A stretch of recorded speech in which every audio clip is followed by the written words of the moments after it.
उन्होंने वार किया और तलवार ढाल को बीच से काटती हुई पठान के शरीर को चीरती हुई निकल गई। 20वीं सदी के शुरुआत में ये देखने को मिला कि श्रीनगर में श्री गुरु हरगोबिंद की जयंती समागम पर चल रहे लंगर में मुसलमान भी सेवा देते दिखाई देने लगे थे। इस गुरुद्वारे का निर्माण सरदार हरि सिंह नलवा ने करवाया था। पेशावर नाम का सिर्फ एक शहर ही नहीं था, बल्कि एक बहुत बड़ा इलाका था। इस इलाके में माताएं अपने रोते हुए बच्चों से आज भी कहती हैं कि चुप हो जाए बेटा, वरना हरि सिंह आ जाएगा। तभी उनके पास एक आदमी जो कि हिंदू था वो आया और मदद के लिए गुहार लगाने लगा। जैसे ही दुल्हन को लेकर बारात घर वापस पहुंची, वहां के अफगानों ने दुल्हन को किडनैप करके मिचनी के खान के हवाले कर दिया कि जब वो ठान लेते थे तो उन्हें किसी भी चीज की कोई परवाह नहीं होती थी। कई दूसरी अफगान औरतों के साथ लौटे जो कि सिख धर्म को अपनी मर्जी से अपनाना चाहती थी। उनकी शादियां भी सिखों के साथ करवाई गई। सरदार साहब ने झटके से अपनी तलवार मयान से निकाली, उसकी ओर घूमे और दहाड़ कर बोले कि ये है मेरा रखवाला, कि तुम में से जिसको भी अपनी जिंदगी से प्यार नहीं है सिर्फ वही मुझ पर वार करे। और अब उनको लगने लगा था कि शायद अब इस हरकत की सजा उनको पूरे खानदान की लाशों से चुकानी पड़ेगी। कि सरदार नलवा ने उत्तर दिया कि मेरी तलवार खून मांग रही है, और वो गुस्से में वहां से चले गए। जिनको इन बातों पर विश्वास नहीं होता वो आकर 4 महल के इलाके में पठानों की कब्रें देख लें जो लाइनों में दूर तक फैली हुई। एक बार पार जे अटक दे मैं लंग गया, फड़ के पठान वांगू चावला दे छड़ांगा।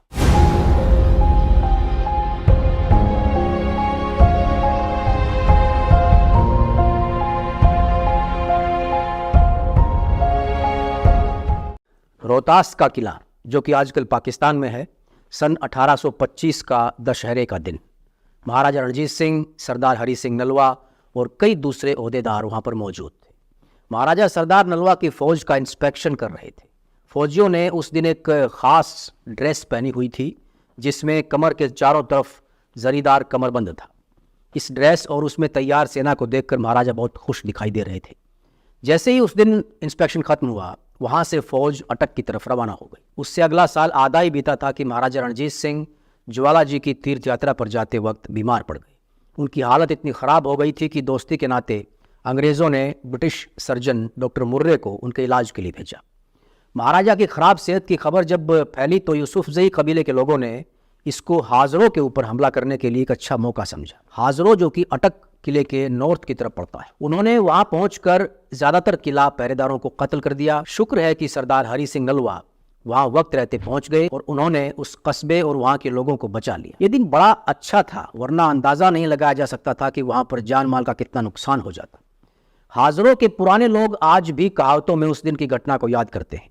सन 1840 में रामदयाल द्वारा लिखे गए जंगनामा सरदार हरि सिंह नलवा में इसका जिक्र मिलता है। कश्मीर में सरदार हरि सिंह नलवा के गवर्नर के रूप में कार्यकाल के दौरान वहां के लोगों के जो बिहेवियर थे उनमें काफी बदलाव देखने को मिला था। माना जाता था कि कश्मीरी बड़े लापरवाह और अपनी दुनिया तक ही सिमट कर रहने वाले लोग हैं। उन्होंने सरदार नलवा के आने के बाद कानून और व्यवस्था में हुए बदलाव की तरफ ध्यान देना शुरू कर दिया था। उनके शासन के वक्त धार्मिक भाईचारे की भावना में काफी बढ़ोतरी हुई थी, जो कि पिछली बीती कई शताब्दियों के दौरान देखने को नहीं मिली थी। 20वीं सदी के शुरुआत में ये देखने को मिला कि श्रीनगर में श्री गुरु हरगोबिंद की जयंती समागम पर गुरुद्वारा श्री छठी पातशाही में चल रहे लंगर में मुसलमान भी सेवा देते दिखाई देने लगे थे। इस गुरुद्वारे का निर्माण सरदार हरि सिंह नलवा ने करवाया था। सिंधु पार के इलाके में उनके किए गए काम और सफलताएं इसके इतिहास में बहुत ही महत्वपूर्ण स्थान रखते हैं। इस इलाके में सरकार खालसा जी के गौरव के लिए अपना जीवन दांव पर लगाने की उनकी तमन्ना इतनी जबरदस्त थी कि कई कवियों ने अपने कवित्व में इसको बयां किया है। पेशावर नाम का सिर्फ एक शहर ही नहीं था, बल्कि एक बहुत बड़ा इलाका था। यह इलाका उत्तर में स्वात की घाटी से दक्षिण में कोहट तक और पूर्व में सिंधु नदी के किनारे से लेकर पश्चिम में खैबर दर्रे तक फैला हुआ था। यूसुफजई, मोहम्मद, आफरीदी, खलील और खटक जैसे घातक कबीलों का उस इलाके पर पुश्तैनी कब्जा था। जब हरि सिंह नलवा पेशावर को जीतने के लिए जाने लगे, तब मिस्र हरिचंद उर्फ कदर यार अपने लिखे कवित्व में उस वक्त की बातों का जिक्र करते हैं जब हरि सिंह नलवा ने महाराजा रणजीत सिंह के दरबार में उनके सामने पेशावर को जीतने का बीड़ा उठाया। दोस्तों, ये जो बीड़ा उठाया वाली कहावत है, इसका मतलब ये है कि राजा के पास उस वक्त एक तलवार और एक सुपारी का पैकेट रखा रहता था जिसे बीड़ा बोलते थे। जो भी उस तलवार को उठाता था और सुपारी के पैकेट में से एक सुपारी निकालकर मुंह में रख लेता था, उसका मतलब था कि राजा के दिए गए काम को वो पूरा करेगा, और इसी को बीड़ा उठाना बोलते थे। तो कदरियार यहाँ कहते हैं कि ज़ाहरा मित्रिया मित्र प्यारा, हरि सिंह दलेर सरदार यारों, टौर नाल पेशावर दा चुक बीड़ा रखिया मुंह विचकार यारों। बेझक उठा के जमी तो लक दे नाल तलवार यारों। कदर यार पेशावर दे मारण नू हरी सिंह हो गया तैयार यारों। इसका मतलब है कि एक भरोसेमंद और दिलदार सरदार थे हरी सिंह नलवा। बड़े गर्व के साथ वो मैदान में कूद पड़े और पेशावर पर कब्जा करने की चुनौती को स्वीकार कर लिया। उन्होंने बेझिझक जमीन से तलवार को उठाकर अपनी कमर से बांधा और पेशावर को जीतने के लिए तैयार हो गए। एक दूसरी फेमस लड़ाई जिसे बैटल ऑफ नौशेरा कहा जाता है, जो सन 1823 में अफगानों और सिखों के बीच लड़ी गई थी। अटक के पार सरदार हरी सिंह ने इस लड़ाई में खालसा सेना की अगुवाई की थी। उन्होंने सबसे पहले खटक कबीले को हराकर काबू किया था और उसके बाद अकोरा कस्बे पर कब्जा कर लिया था। उसके बाद उन्होंने जहांगीरा में यूसुफजई फोर्ट को जीता और उस पर कब्जा किया। जब दरबार में महाराजा ने उनको ये जिम्मेदारी सौंपी तो उस वक्त का ये वाकया कवि ने लोकगाथा के रूप में इस तरह लिखा है। मार के भबक हरी सिंह उठ खड़ा हुंदा, अभी सरकार में पेशावर उत्ते चढ़ांगा। आप दे कारज विच ढील ना गुजारूं जरा, देवाना शरीर जा मैदान विच लड़ांगा। एक बार पार जे अटक दे मैं लंघ गया, फड़ के पठान वांगू चावला दे छड़ांगा। सीताराम फिक्र ना करो राता जिने, खैबर दे खान देखो हुणे जाए फड़ांगा। यहाँ कवि कहते हैं कि सरदार नलवा दहाड़ के साथ खड़े होते हैं और महाराजा से कहते हैं कि अभी जाकर पेशावर के इलाके में हमला करूंगा। वो महाराजा को सरकार कहकर पुकारते हैं, कहते हैं कि आपकी मर्जी को पूरा करने में कोई ढील नहीं होगी सरकार।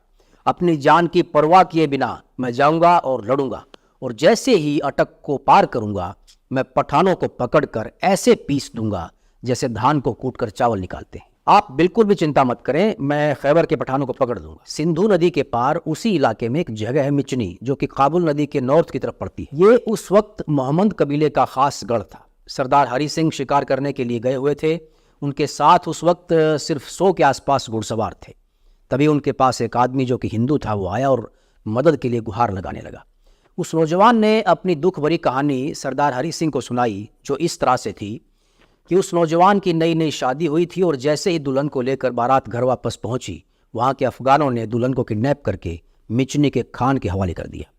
दूल्हे ने खान के सामने जाकर पत्नी को उसके हवाले करने के लिए गुहार लगा, लेकिन उसकी गुहार का कोई फायदा नहीं हुआ और मिचनी का खान उस औरत से शादी करने पर अड़ गया। मिचनी के खान के पास उस वक्त 500 लड़ाकों वाली सेना थी और उस वक्त सरदार हरी सिंह के पास सिर्फ 100 घुड़सवार थे, जो उसके आगे काफ़ी कम थे। लेकिन सरदार हरी सिंह नलवा की यही खासियत थी कि जब वो ठान लेते थे तो उन्हें किसी भी चीज़ की कोई परवाह नहीं होती थी। वो उस नौजवान की पत्नी को बचाने के लिए चल पड़े। खान अपने 500 अफगानों के साथ सिंहों की चुनौती का जवाब देने के लिए अपने किले से निकला। वहाँ पर भीषण लड़ाई हुई जिसमें खान मारा गया। उसके बाद खान के लड़के ने किले से सिंहों को ललकारा, उसका भी वही अंजाम हुआ, वो भी लड़ाई में मारा गया। उसके बाद उस दुल्हन को छुड़वाकर वो वहाँ से कई दूसरी अफगान औरतों के साथ लौटे, जो कि सिख धर्म को अपनी मर्जी से अपनाना चाहती थी। बाद में उन्होंने सिख धर्म को अपनाया और रीति रिवाज के अनुसार उनकी शादियाँ भी सिखों के साथ करवाई गई। अपनी किताब Hari Singh Nalwa champion of the Khalsa ji में लेखक वनीत नलवा इस पूरे वाक़े का जिक्र करते हैं। स्वात नदी के किनारों पर यूसुफजइयों का एक कस्बा है चारसड्डा। पुराने वक्त में ये इस पूरे इलाके की राजधानी हुआ करता था और प्राचीन गांधार साम्राज्य का हिस्सा था। इसी गांव से जुड़ी सरदार नलवा की एक और कहानी है। चारसड्डा के रहने वाले बाज गुल खान ने सरदार हरी सिंह को अपने गांव में आने का न्योता दिया। उसने सरदार नलवा से कहा कि सरदार साहब, मैं बहुत गरीब आदमी हूँ और मैं ज़्यादा लोगों के स्वागत और खाने पीने का खर्च नहीं उठा सकता, इसलिए आप अकेले आइए। अगर आप मेरे न्योते को स्वीकार कर लेते हैं तो मुझ जैसे गरीब आदमी के ऊपर ही आपकी एक बहुत बड़ी मेहरबानी होगी। सरदार साहब ने उसके न्योते को स्वीकार कर लिया और अपने 5 हथियारों से लैस होकर वो अपने घोड़े पर सवार हुए और उसके पास जाने के लिए निकल पड़े। जब वो वहाँ पर पहुँचे तो वहाँ पर इकट्ठा हुए खानों ने उनका मीठे शब्दों से स्वागत किया, लेकिन उनके मन में खोट था। उन सब ने इकट्ठा होकर सरदार हरी सिंह को सम्मान के साथ आसन पर बिठाया। वो सभी ऊपर से हंसी मजाक कर रहे थे और अंदर से खुश थे कि वो खुद चलकर अकेले उनके बिछाए जाल में आकर फंस गए। आखिर बाज गुल खान ने सबसे कहा कि इस काफिर के आने से हमारा धर्म भ्रष्ट हुआ है, और फिर उसने सरदार हरी सिंह से कहा कि अगर हम तुमको अभी मारकर मिट्टी में मिला दें तो बताओ कौन बचाने तुम्हें आएगा यहाँ। सरदार साहब ने झटके से अपनी तलवार मयान से निकाली, उसकी ओर घूमे और दहाड़ कर बोले कि ये है मेरा रखवाला। फिर गुल खान को चेतावनी देते हुए कहा कि तुम में से जिसको भी अपनी जिंदगी से प्यार नहीं है, सिर्फ वही मुझ पर वार करे। दोस्तों कहते हैं कि सरदार हरि सिंह नलवा की दहाड़ इतनी जबरदस्त होती थी कि वार करने से पहले ही दुश्मनों के कलेजे कांप जाया करते थे। यहां भी ऐसा ही हुआ। जैसे ही उन्होंने गर्जना करते हुए तलवार निकाली, वहां पर मौजूद अफगानों के दिमाग की बत्ती गुल हो गई। अब इस आग से कौन खेले? वो सब खड़े रह गए और अब उनको लगने लगा था कि शायद अब इस हरकत की सजा उनको पूरे खानदान की लाशों से चुकानी पड़ेगी। अब माफ़ी के अलावा कोई दूसरा चारा नहीं था। उन्होंने खालसा सरदार से गलती के लिए माफ़ी मांगी। उनको एहसास हो चुका था कि उनसे बहुत बड़ी गलती हो गई थी।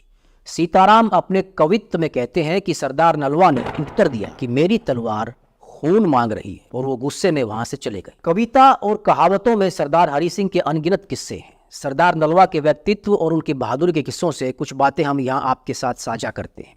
दोस्तों, जब सरदार नलवा लड़ाई के मैदान पर लड़ रहे होते थे तो इतनी ताकत से वो वार करते थे कि झटके में सर धड़ से अलग होकर जमीन पर लुढ़कते हुए नजर आते थे। उनकी तलवार इतनी तेजी से चलती थी कि दिखाई ही नहीं देती थी। सीताराम अपने कवित्त में कहते हैं कि लड़ाई में उनको देखकर 9 सिखियों के हाथों से हथियार छूटकर नीचे गिर जाया करते थे, और दूसरे जो सैनिक थे जब तक आंख खोलते तब तक सर धड़ से अलग हो चुका हो। बहुत सारे लोग उनके सामने ना आ जाएं और उनसे बचने के लिए इस तरह भाग जाते थे जैसे ढलान से पानी नीचे की तरफ भागता है।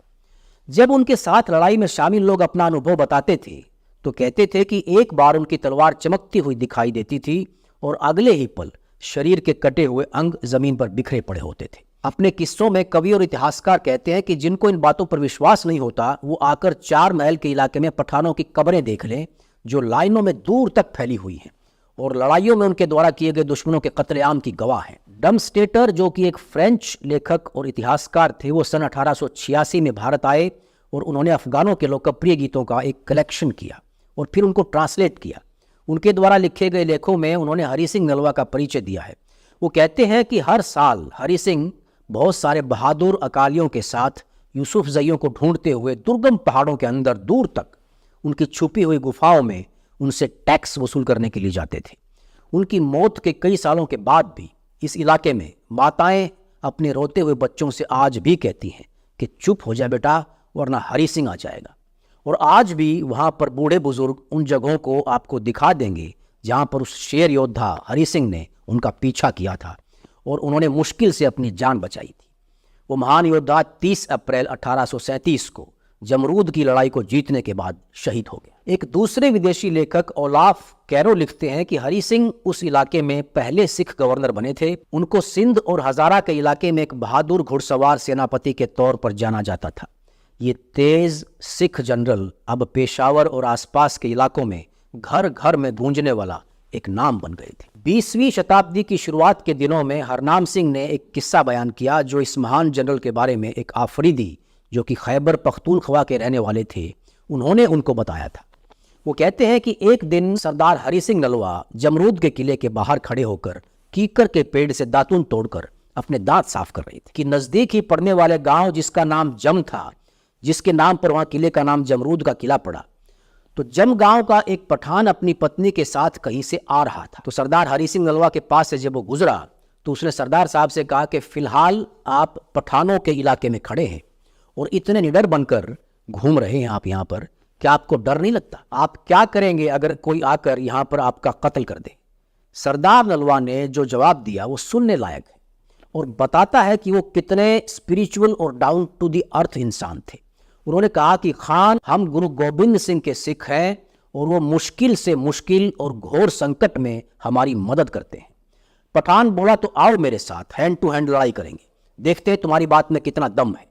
पठान ने कहा कि नज़दीक ही मेरा गांव है, वहां पर मेरे साथ चलो, मैं अपनी पत्नी को अपने घर पर छोड़ता हूं और फिर हम लड़ेंगे और मैं गारंटी देता हूं कि वहां पर और कोई आपको छुएगा भी नहीं, ये मेरी ज़बान है आपको। सरदार नलवा जैसे थे वैसे ही उसके साथ चलने के लिए राज़ी हो गए और वो उसके इलाके में चले गए। पठान ने सिख जनरल को एक तलवार और एक ढाल दी और खुद भी ले ली। सारा गांव वहां पर इकट्ठा हो गया लड़ाई को देखने के लिए। सरदार नलवा ने पठान को पहला वार करने के लिए कहा। उसने अपनी तलवार से एक जोरदार प्रहार किया जिसको सरदार साहब ने अपनी ढाल पर ले लिया। अब वार करने की बारी उनकी थी। उन्होंने वार किया और तलवार ढाल को बीच से काटती हुई पठान के शरीर को चीरती हुई निकल गई। उसकी ढाल के 2 टुकड़े हो चुके थे।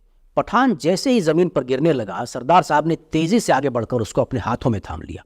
अभी उसकी मौत नहीं हुई थी और उन्होंने उसकी पगड़ी के लंबे सिरे को, जो कि लटक रहा था, उसके घाव पर बांधने की कोशिश की। मौत की कगार पर खड़े हुए खान ने उनके इस तरह के व्यवहार पर उनकी तरफ अचंभे भरी नजरों से देखा, जैसे कुछ पूछना चाह रहा हो। तब जनरल हरि सिंह नलवा ने कहा कि खान, आप हमारे दुश्मन थे और हम लड़े। अब जब आप घायल हो गए हो और असहाय हो गए हो, तो एक सिख होने के नाते आपकी देखभाल करना और आराम देना मेरा फर्ज है। वहां पर खड़े सभी लोगों पर इस बात का गहरा असर हुआ। उस आफरीदी खान ने अपने आदमियों से कहा कि इस योद्धा को किसी तरह का भी नुकसान न होने पाए और उनको किले तक वापस जाने दिया जाए। इसके बाद सरदार हरि सिंह वहां से सुरक्षित वापस चले गए। बाद में जब उन आफरीदियों को पता चला कि वो अकेले सिख जो यहाँ पर उनके बीच से बचकर चले गए हैं वो सरदार हरि सिंह नलवा थे, तो बहुत पछताए कि उन्होंने उनको बचकर क्यों जाने दिया। जिन पठानों का जिक्र इस घटना में किया गया है वो आफरीदी कबीले से थे। एक दूसरा कबीला था यूसुफजई। इस कबीले के पठान अपने एग्रेसिव नेचर और दुश्मन को कभी भी माफ ना करने वाले रवैये के लिए उतने ही प्रसिद्ध थे। इंतकाम और बदले की भावना उनके लिए सब चीजों से ऊपर होती थी। उनका मानना था कि अगर 100 साल के बाद भी बदला लिया जाए तो ये बहुत जल्द लिया गया बदला होगा। और सिख, खासकर सरदार हरि सिंह नलवा, उनके कट्टर दुश्मन थे। एक विदेशी इतिहासकार ओलाफ कैरो के मुताबिक निडर और बहादुर सरदार का इस इलाके में सम्मान था और उनकी बहादुरी की सराहना करने वाले भी वहां पर बहुत थे। एक बार जनरल हरि सिंह ने नारा में एक कबीले पर हमला किया जो कि पहाड़ों के बीच एक घाटी थी। उस हमले के दौरान दुश्मनों की तरफ से एक भारी जवाबी हमले में सरदार नलवा बुरी तरह से घायल हो गए और बुरी हालत में एक पहाड़ी के ऊपर गिर पड़े। तभी एक यूसुफजई पठान ने उनकी मदद की और उनको हरिपुर पहुंचाया।